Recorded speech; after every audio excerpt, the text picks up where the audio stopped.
Welcome to the Breeder's Brew, dog breeding podcast hosted by me, Isabel, the canine nutrition coach. And me, Sarah, the canine family planner. Together, we'll be promoting responsible breeding by unpicking the minefield of breeding myths and methods for owners wishing to expand their whelping wisdom. We're really excited to be bringing you another Q&A session where we are collating some of the most common questions we see asked online, whether that be in Facebook groups or other forums. And we're going to weigh in a little bit on what we think to those questions and add a little bit of glitter, a little bit of our opinions in there as well. And hopefully we can all learn a little bit along the way, like we always like to. I am back again as your host, Isabel, the canine nutrition coach, and I'm joined by the fabulous, the outstanding, the amazing, the unbeatable, Sarah Lamont, the canine family planner. Yay! So we know how this format works. Why don't we get going with a question, Sarah? Yeah, I'm lined up. I'm ready to go. I'm in the group. I'm looking at the question. And it says, "Hi guys, I'm not a breeder, but I want my female border collie to have one litter.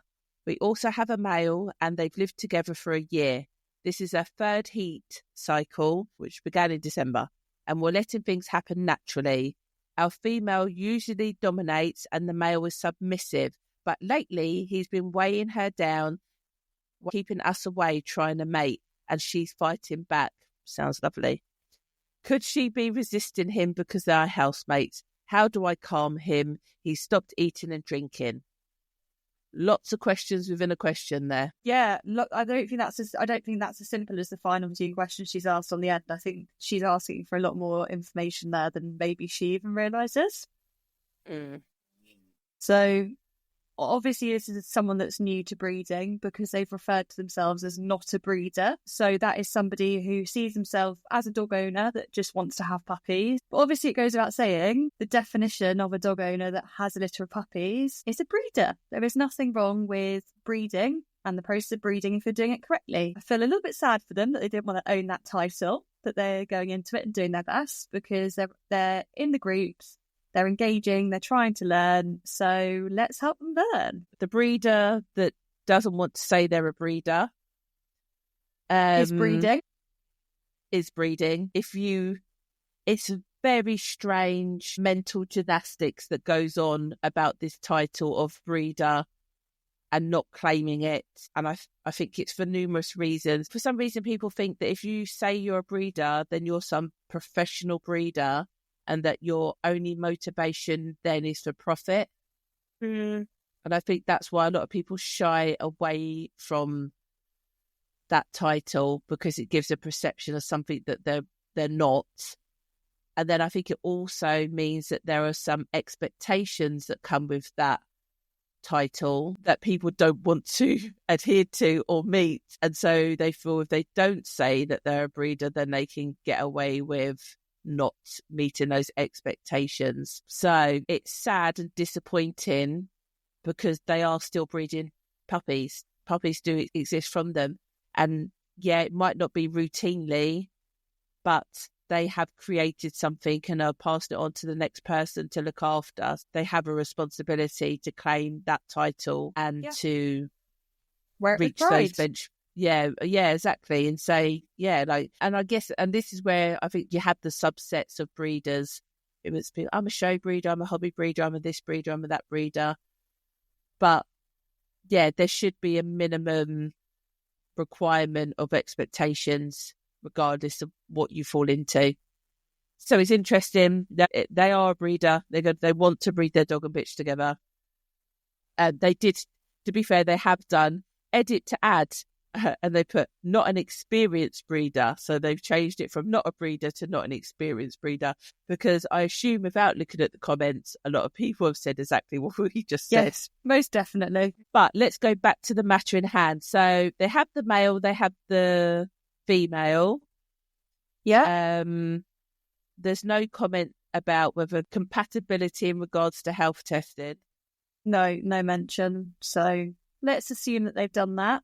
And that they're a perfect match for each other's faults and otherwise. Yeah, let's assume that. And so they're having the issue about the female usually being dominant, and that tends to be the case when you have females and males. The females will always rule the roost. And I think she's older, isn't she? They've lived together for a year, so we don't know who's older. But yeah, she's ruling the roost, and then suddenly they're expecting the dynamics to change. Now she's in season, and that her dynamics could change because she is hormonal driven. But then because the boy's been put in his place and been told off, he suddenly has to develop this alter ego that he's then going to mate her and be confident in doing that, when at every single point of his life up until that point, he hasn't been allowed to. There's a lot to unpick, actually, because like you said, it says there they've lived together a year, but the bitch is on her 3rd season. So I'm actually going to somewhat safely assume that the bitch is the older of the two here, suggesting the male only actually might be a year old as well. So he's still potentially an adolescent male and a very intelligent breed. So I think you've got 2 things to unpick here. That's a young dog who's a maiden, clearly never mated a bitch before, and they've said themselves they're not an experienced breeder. This is their first litter, so this is also a maiden bitch. So you've got a novice owner expecting 2 maiden dogs to mate together, not to mention the fact the male is potentially still quite young-minded himself as well. It doesn't surprise me that she's turning to this Facebook forum for a bit of support, because she's battling some odds here. Yeah, no one's got a clue what they're doing. No, all parties involved are literally novices. Everyone's like, I don't know. Where do you want me to put it? When? How? But the benefits is she can read and she's got online access and she can ask the Facebook thank goodness. Group. They haven't yet developed dexterity that they can type on a Facebook. Absolutely. group. If only they had, maybe they might have got somewhere a little bit quicker. Because as we all know, generally it's a known thing that a maiden pairing isn't always the best option if you're hoping for a natural mating, unless you've got a very experienced stud handler on hand. So if you've got somebody that's overseen several natural matings before and is very experienced on exactly how to handle dogs in that situation, that's going to help. However, as we always know, timing is of the essence when it comes to mating, isn't it, Sarah? Yeah, it certainly is. Yeah, it's all about identifying ovulation and then making sure that the mating happens at the optimal and correct time. So there is no forced breedings, there is no trauma endured that could have a huge impact on both parties. Both dogs. Yeah, it could be damaging physically for them, let alone mentally. So ovulation testing is really, really important. I mean, this has got loads of dynamics going on, because I just don't like some of the wording that's been used about he's been weighing her down, keeping us away, trying to mate, she's fighting back. If you describe that if you wrote that in any other way and just didn't mention it was dogs, people would be like, hey, this sounds kind of wrong. And obviously they're just assuming natural instincts is going to take over and they're just going to work it all out. But they could be doing some serious damage here. I think they're doing major damage. I think they're doing really quite scary damage to their dogs at this point, because not to mention the fact if that male is only a year old, he's still in that potential window, second fear phase, adolescence, all of that kind of thing, where he's got a very, very sensitive brain and will be learning from every situation. If he's constantly being told off, not even just in the context of if a male is told off too many times at the beginning of his stud career, that could literally impede him from being able to complete natural matings in the future. Take that aside, this owner could be building a future of very reactive dogs. Yeah, and it doesn't take much to wind a collie up. No. So realistically, it, No, it doesn't. So realistically, to unpick the situation a little bit, what should they have done? So they should have kept the dogs separate at the beginning of the season, or as separate as possible, or monitored playtime in the garden to ensure that the female wasn't getting nasty and frustrated at the male. Especially with him being so young, the likelihood of him being able to read the pheromones correctly and identify when she is actually in the correct window to mate is ambiguous. So you could have a very over-enthusiastic male trying to mate her from the beginning of her season, which isn't going to go down well. Hence the fact you'd want to keep them separate, in my opinion. Ovulation test. Sarah, I'll pass that over to you. In my opinion, they should be doing that. I appreciate the benefit of having 2 dogs in-house can be really great, and a lot of people won't ovulation test in that situation. But I would imagine that's an experienced breeder that can understand the signs, know how to handle a natural mating and when, and potentially already have an experienced stud in their house, which is why they're saying they don't need to ovulation test. So in this situation, I would happily say ovulation test. So what would you recommend? Yeah, ovulation testing, for me, the only one that's worth its salt is progesterone ovulation testing, because it's based on progesterone that's in the female's body and how that increases once ovulation has occurred to maintain a pregnancy. So ovulation testing will be the most accurate way of knowing that she's ovulated. So then the dogs can then be put together in a safe and controlled environment to encourage a breeding that's safe for everybody involved. And to me, they've got to at least have collars on. So if you need to grab the dog, you can grab them. Like in some instances, I'd rather just have the dogs on leads with like a long line or whatever, so you can actually have some control over them. But it needs to be, the bitch needs to be supported. The stud dog needs to be gently introduced. Yeah, they can have a bit of flirting and say it's going to be hard because they know each other and it's not the usual situation. They're in a difficult position anyway. Like you said, if they had an experienced stud dog, slightly different. If they were experienced breeders, they're slightly different. But they really are jumping in at the deep end of just assuming the dogs suddenly know, oh, today is the day that we're allowed to breed. But then we're probably allowed to not do it ever again. And I've been told off. And he's been told off 10 million times before by the bitch already. Exactly. Yeah. And even when it says, how do I calm him down? Because he stopped eating and drinking. So he's getting frustrated with the situation. She's getting frustrated with the situation. In my opinion, they're kept apart until ovulation has been confirmed through my preferred method of blood testing. And then it's a controlled mating. And then even then, if he doesn't perform, you're going to need a backup if you want this to happen. I mean, to me, this classically says this is why you go and find an experienced stud owner with experienced stud dogs, because it saves pay a small stud fee. Realistically, the stud fee you're going to spend is negligible compared to the amount of stress, detriment, and potentially trauma that you're putting your dogs through in this situation. Instead, her male dog's been beside himself, been fighting with his female for however long, and's now not eating and in quite a significant state of stress. So I couldn't agree with you more. So we would have said, keep them separate, progesterone test from day 9, wait until ovulation, put them together with an experienced handler on side, have a backup plan in place. What sort of backup methods would you be suggesting that they had lined up? It's always good to have a fertility clinic on hand if they're worth their salt. That could potentially ovulation test for them. But you have got vets as an alternative to that, also a reproduction specialist. Really, your backup is doing artificial insemination, depending on where you live in the world and whether that's accepted or not. And then, but then that opens a whole nother can of worms of, is the male used to be handling that way? Is he going to let you handle that way? How experienced is the person that's going to be doing the artificial insemination? You might have to mimic as if he's going to mount the bitch, but not. And it's a lot of pressure to be putting on everybody.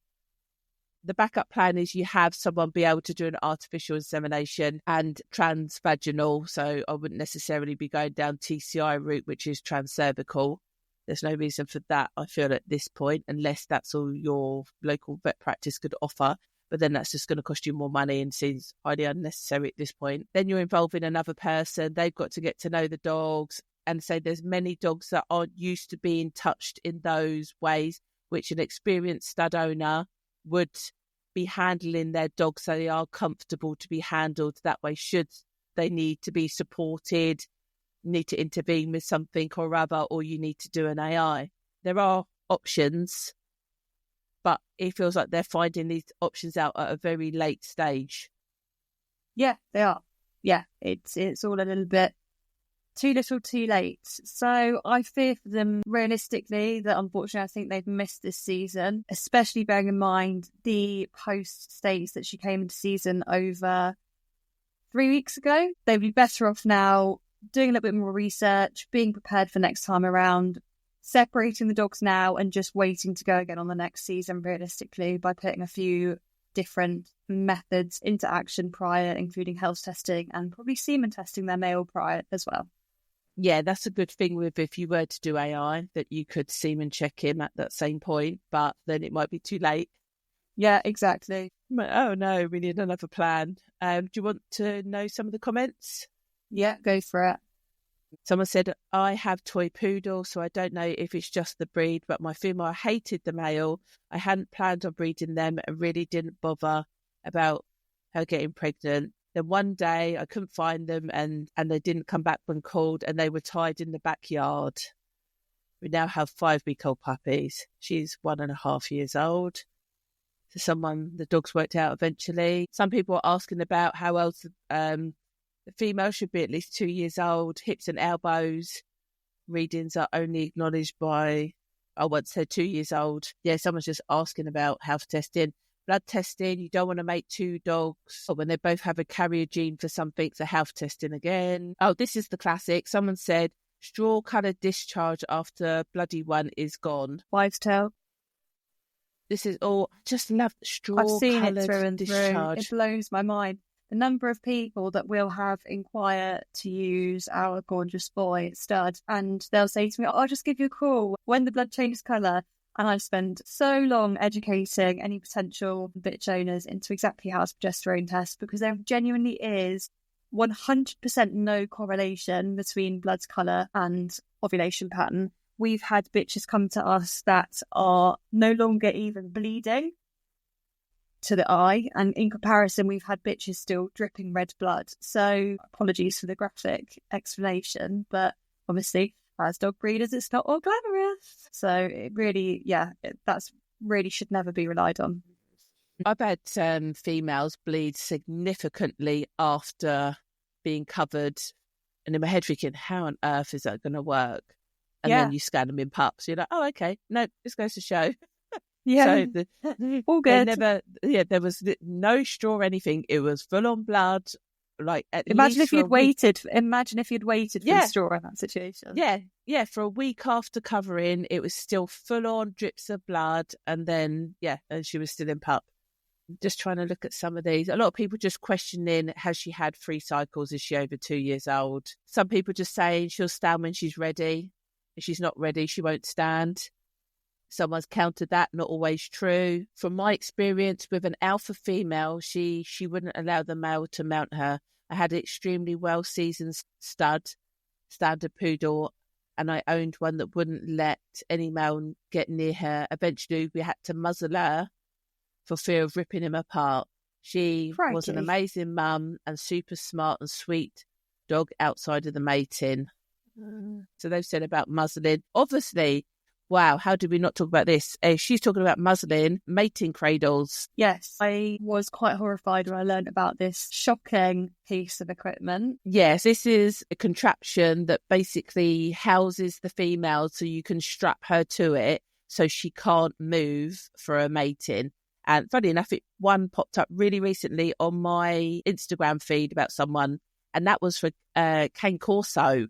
I mean, mate, how big is this mating contraption? So that's horrendous. They are banned by the Kennel Club. I don't know what the situation is in other parts of the world, but it is not an acceptable piece of equipment to be using for any dog during a breeding, because obviously any dog that can't move and escape a situation that they're not comfortable in is probably not appropriate. It's animal abuse, frankly. If you're not allowing your dog to make the decisions for themselves and keep themselves safe, in my opinion, I think that is animal abuse. I'm sorry, I know some people won't agree with me, but I'm putting it out there and I feel quite strongly about it. Matings should be as low stress as possible. Make sure you've got experts on hand to support you to do that. If you're ovulation testing, very often that will take 97% of the stress out of the mating if you've ovulation tested and you're actually taking her in the receptive window. Using an experienced stud will reduce it by another couple of percent, if not more. And go to secondary methods if you need to. There is absolutely no excuse in this day and age to be using a mating cradle. Big red cross. Yeah, definitely. If you turn up And you go, what's that? And they go, we're going to strap her into that. You turn around and go I'd be straight running back out again. Yeah. Here's an update. So she did respond. They said, I just want to clarify some stuff. Ooh. I do not wish to become a breeder, although I understand that if I breed my female, I am labelled as one. If she gets pregnant, this will be her one and only litter. She will be 2 in March and he will be 2 in July. So neither of them are 2 years old. Okay. I did some research and wanted to become a breeder, but decided against it. But I'm still going to do it anyway. I think she's having some mental fight with herself, but okay. She is registered at AKC. He is not. We're in a different country. Flew her back home when we relocated back from the States. We have a repro vet on standby in case anything happens. Well, maybe use him a bit sooner then.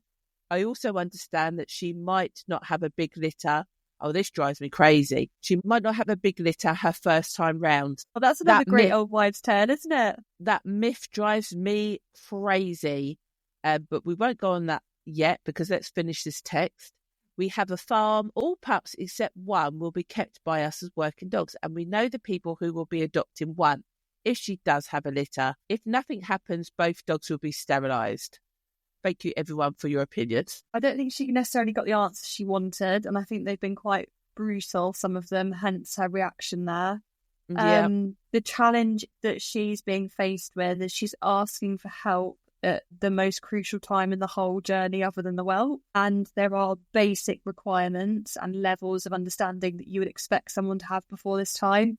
Actually, Sarah, you've got a fantastic resource that this is a great opportunity to point people towards, that if you aren't sure of your level of breeding ability and you aren't sure of your knowledge gaps, there are things you can do to check your level of understanding, such as the Canine Family Planner's Knowledge Checker.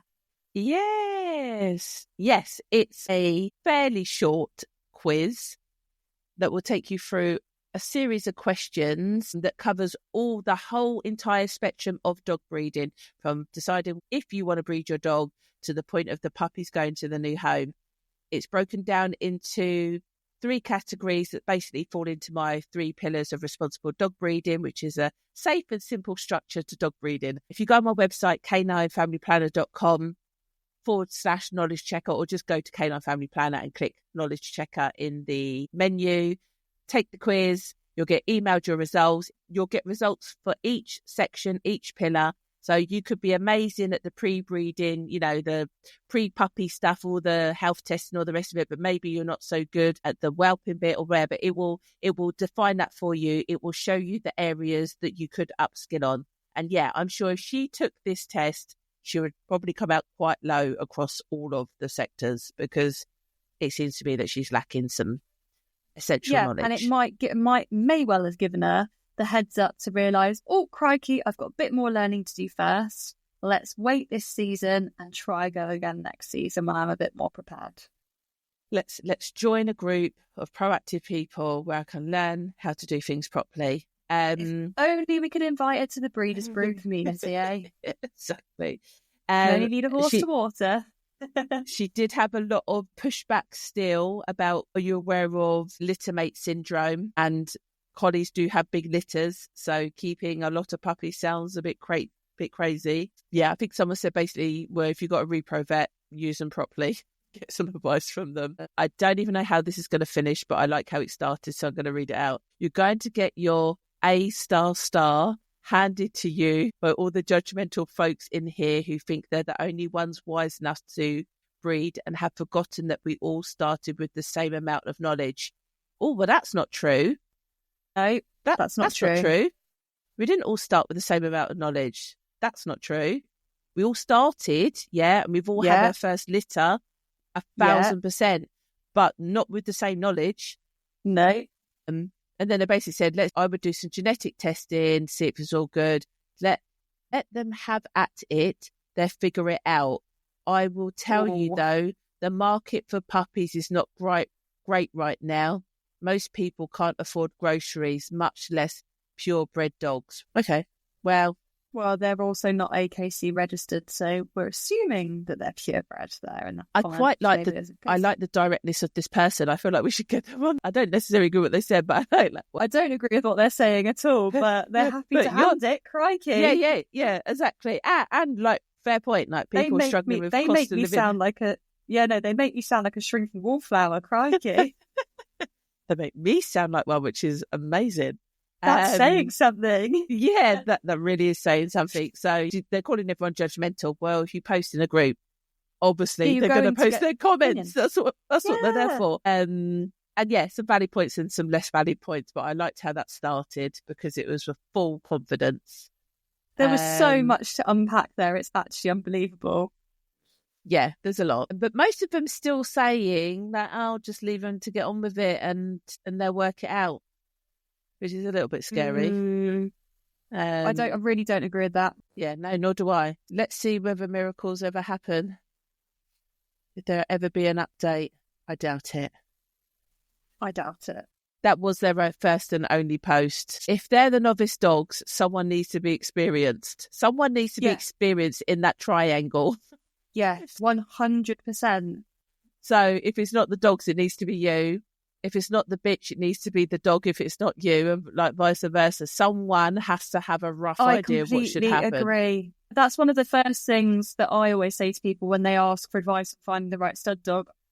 The best thing to consider is if you're a novice dog owner, having a litter from your girls for the first time, it is so important to find an experienced, knowledgeable, passionate stud owner, because they will guide you through things like this situation professionally, carefully, and with your bitch's best interest at heart.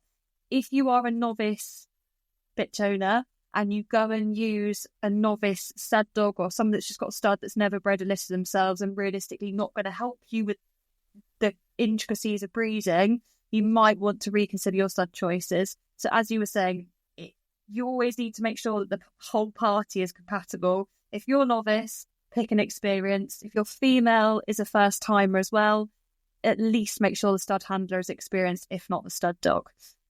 So yeah, same goes if you've got a stud boy and it's going to be his first mating, make sure that there is an experienced handler there, whether that be you or the bitch owner as well, with that round the other way. So it's so important to have some experience in the room. I agree. You got a question, Isabel? Oh yes, of course I have. So let's go to the other end of the breeding journey. So we've got a successful mating, we've had a wonderful pregnancy, pups have been born. Somebody has asked, hi, what's the opinion on family and friends visiting the puppies? When can others touch them? I've only seen online that you should refrain from showing them off for a little while at the beginning, and you should limit visitors and ensure that they're only looking, not touching. But as they're not vaccinated yet, I have been turning everyone away just to keep them safe. Thank you. How old are they now? What we don't know. How old they were? No context of age on here. We don't know the breed. We don't know the country. So we can only give a little bit of a biased British view here. Yeah, it's one of those balancing without knowing the age. They need to interact as part of their socialisation, having controlled interactions with variation of people, types of people is good, but that needs to be balanced with the risk of who you're letting into your house and under what conditions. I mean, I've been in all the situations where people have said, can you take your shoes off? Can you spray your shoes? Can you anti-bac your hands? I'm always quite conscious being a dog person anyway. But even when people go to me, do you want to hold them? I'm like, no, it's okay, because I know I'm a high traffic dog person. I wouldn't ever want to pass anything on to anyone. But I guess when you've got, I get it, like when you've got kids and they want to bring all their mates round, how do you know if they've got dogs of theirs and where they've been and what they've been up to? So it is quite a difficult line to manage, because development-wise, you don't want to hinder that either. I'm all for unless you've paid a deposit, you ain't looking at these dogs. I'm just thinking. Well, that's a safe way to ensure that only sensible and invested parties take the viewing very seriously. Because then I'd be like, if you break this puppy, you've got to buy it now. It's a bit like that. If you test drive a car, you break it, you buy it, yeah. You make this one or you buy it. But people start shoving their fingers in their mouth. Obviously, puppies get a bit bitey and licky. And some people really encourage that. Really do. Yeah, like, no, that's not part of this. And equally, I'm not a petting zoo. You're not coming up here just, no, I'm savage. I know I am savage. But it's served me well so far. I don't need to spread the love. Honestly, once I was walking the dogs and these two young girls said to me, "Can I stroke your dogs?" And I went, "No." She went, "You selfish bitch." And I was like, "Yes, I am." I said, "Yes, I am." Hey. Yeah, she did. And I was so chuffed about it. I was like, "Yeah, you ain't touching my dogs." And I just carried on walking off. But obviously nowadays, that's so part funny. of, I mean, it is good that they asked, but Yes, equally, that's part of, this is an ongoing battle that dog trainers have, isn't it? With people wanting to interact with dogs, and this is how dogs are becoming reactive or over-enamoured. 100%. And so people should be ignoring dogs unless they've had a conversation with the owner or the carer that says, "Can I interact with your dog?" And they say yes. But it is kind of a given, and it is from when I was young. You asked if you could touch the dog, and then you pretty much touched the dog, didn't you? So it did make me laugh, because I thought, yes, you ain't touching my dogs. You ain't good enough for it. Oh, that tickles me. That tickles me. So, my fellow Dachshund owners here will be literally feeling my pain right now, and your pain. There is nothing worse than being a Dachshund owner. You'll be walking down the road, minding your own business on a dog walk, and suddenly hear "sausage" shouted down the road behind you, and you think, "Oh, here we go." It's just unbearable. I'm sure it's lovely when you've got your first Dachshund and you bask in the glory of being a local celebrity, but the novelty wears off after 10 or so years, I have to say. Nowadays, I'm the same as you, Sarah. Every time we meet, "Oh, can I say hello? Oh, can I say hello? Oh, can I say hello?" So I've actually done an awful lot of work with my Dachshunds since moving to somewhere not quite so rural, that actually we just practice neutrality. I don't want you to talk to everyone. I don't want you to look at other people. I don't want you to look at other dogs. I don't want you to get overexcited, because I want to be able to ultimately sit down in the pub on a Friday night with my dogs there and not have to worry about my dogs wanting to say hello to absolutely everyone and everything that comes in the door or walks past. Yeah, we went down another little rabbit hole there, but I'm all for neutrality. I'm happy to have unsociable dogs in as much as they don't care. If you're here and you're in our house, be prepared to be bundled under a Dachshund smothering pile. Enjoy. But yeah, no, on walks and out and about, I don't need anyone touching my dogs. So when it comes to puppy viewings, I think puppies should be handled by, a range of people of different ages and different abilities and all the rest of it. So I think that is good for the dogs. But yeah, that has to be managed. So there has to be some basic protocol that's taken into account. Personally, I wouldn't want anyone touching them until they're at least 5 weeks old. But I know for a fact that people do 3-week viewings and have people round, and then they do another at 6, and then they go at 8, and they can't seemingly have any problems because they wouldn't be doing that. I am kind of less is more in that instance, so I'm all for it, but I'm probably quite controlling in who that is and how that happens. Yeah, what's your thoughts? Well, I know I bang on about it. I do follow puppy culture when and as I have the very rare litter. So a major part of puppy culture is about moulding the dog to be tolerant of experiences that they will face in adult life to ensure that they fit into the real world. And that is obviously meeting everyone of every type, every human, wearing every type of clothing and everything in between. So puppy culture does actually encourage something called puppy parties, which is exactly that, where you have, albeit trusted individuals, come round and essentially have a party with your puppies in a very controlled way. Instead of pass the parcel, it's pass the puppy. Well, that's essentially what happens, isn't it, when you have people coming around? But yeah, but they're not wedged in. They're not wedged in between layers of paper, are they? I hope not. No. Don't put me in that box.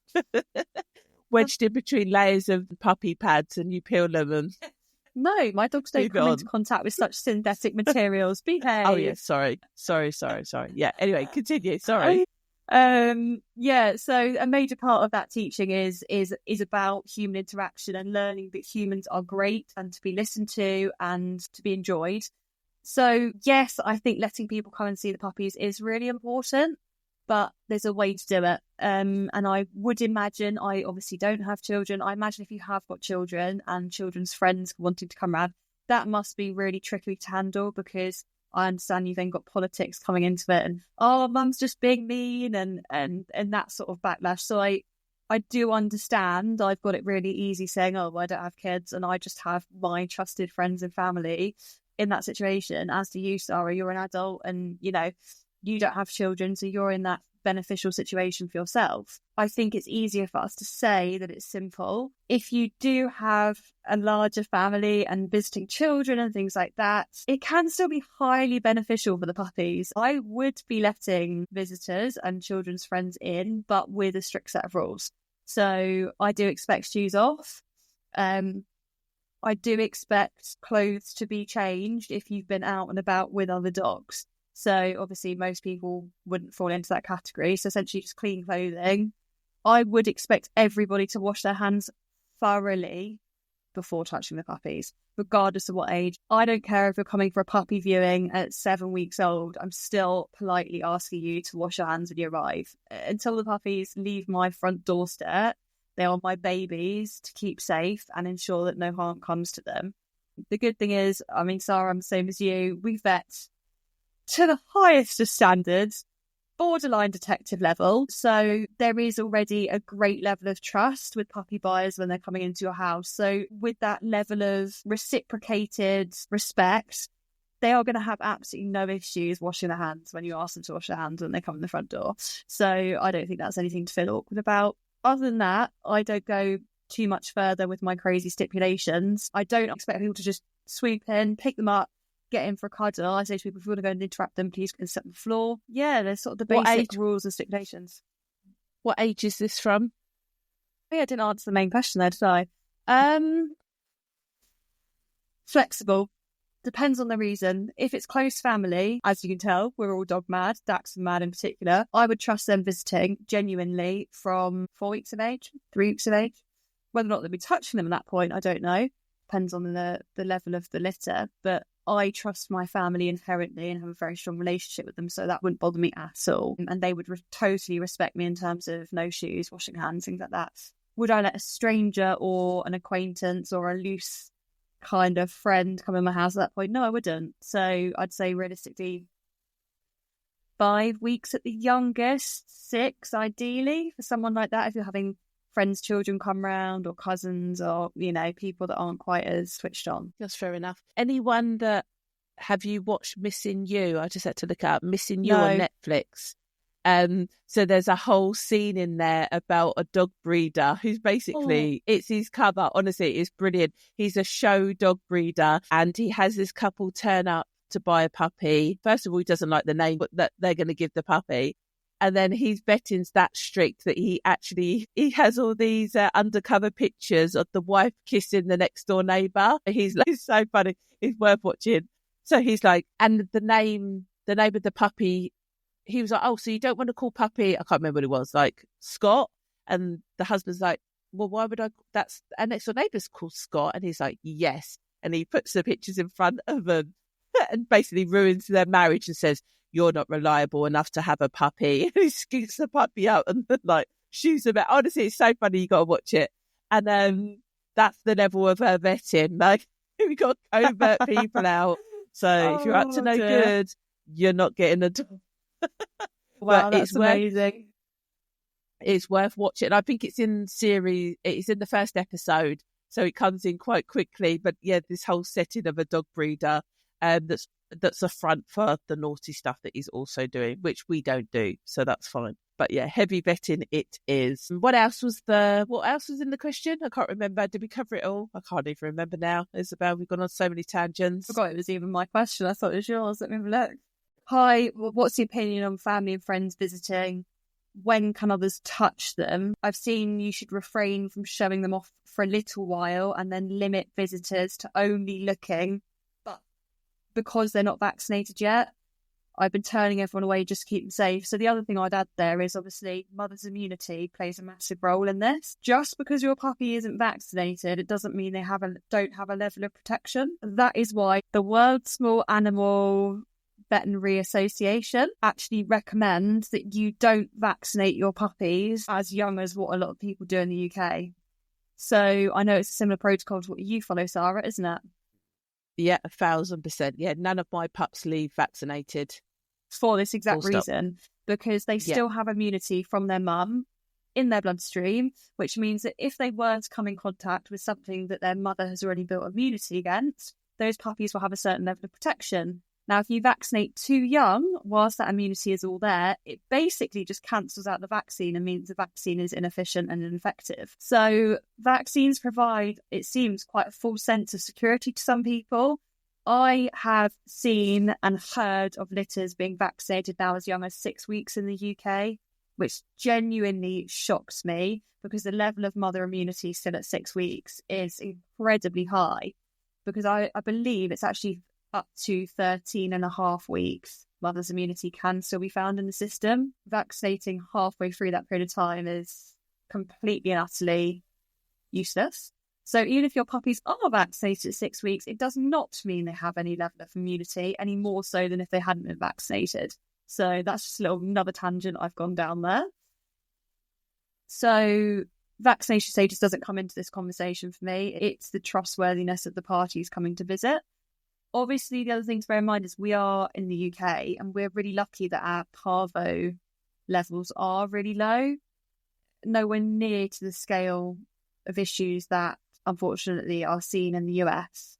So we can be a little bit more lax, I think, with puppy viewings because we're in quite a fortunate situation here. Yep, I agree with everything you said. I concur. Yeah, I concur with all of it. Vaccinations wouldn't come into it with me. I actually spend quite a lot of time educating new puppy owners about immunity levels, maternal immunity passover and that kind of thing. I feel that the vaccinations, previously, that's always been what responsible breeders should do. So that's what's continued to happen. But times have changed, new information has been learnt, and now that's not necessarily the case. So you're not irresponsible if you don't vaccinate, but it has to be risk dependent on where you live, what your situation is. I'm all for, I think breeders definitely need to take more of an educational role with their puppy owners and actually take time to explain why they do the things they do. I explain why I wean onto raw. I explain why I worm count rather than just worming for the sake of worming. And I feel if breeders do that, then actually that improves your credibility and it builds better trust about the relationship you'll have with your puppy owner and the expertise that you have. So I think a lot of people are doing this, but they don't actually tell people why they're doing it. Yeah. And actually communicating that better with your people will mean you'll get less questions and you'll find better caliber and quality of people because you're demonstrating that you're probably running at a more complex or a more knowledgeable level than, you know, a lot of the breeders that are out there. So, yeah, I'm all for I agree with what you said and, yeah, do what she did. Perfect. Well, that rounds off quite nicely. Yeah. So I was like, oh, do we need to do another question? But I don't think we do. I think that's something we're at our limits. They're both very juicy questions we've gone through, actually, this episode. I know normally we do a bit more quick fire questions, but there was quite a lot of depth to go into both of those. So hopefully everyone's found that very beneficial, that little whistle-stop tour on some of pretty common questions, actually. I feel like they're things that we see thrown around quite often. Isabel, you're so professional. It's because we took it on about 40,000 different tangents. So we did cover other stuff. We did cover other stuff that wasn't in the question. So they still learned tons of stuff. It's fine. Yes. It's fine. As usual, if you want to have more of us, then you need to join the Facebook group, which is the Breeders Brew. If you have a question for a future episode, you need to email us at podcast@breedersbrew.com. Otherwise, you need to make sure you subscribe on whatever platform you listen to because we have many more series coming. And if you want to be the first to hear about it and the first to download and listen, then you need to be subscribed. You need to turn on your bell notifications and you'll be one happy bunny in the breeding nest. Yeah, support us And we'll support you. Exactly that. Help us help you. And obviously we're doing this out of the goodness of our hearts. So anything you can do to just say a little thanks is always hugely appreciated, whether that's a like on Facebook, a share, a comment, a recommendation to another breeding friend. It goes a really long way. It just helps us spread the message that we can all raise the bar of ethical breeding standards together. And it's something that we should be doing as a movement, as a team. There's no competition here. It's just open, honest chat from one knowledgeable dog owner to another, and hopefully many, many more. That's it. We're signing off. Thank you ever so much for listening. See you soon. See you soon. We hope you enjoyed this episode as much as we did recording it. I'm sure you've probably worked out by now that not all Facebook whelping groups are made equal. We strongly recommend you come and join us by simply searching Breeders Brew Community on Facebook and requesting to join the group filled with proactive and passionate puppy practitioners.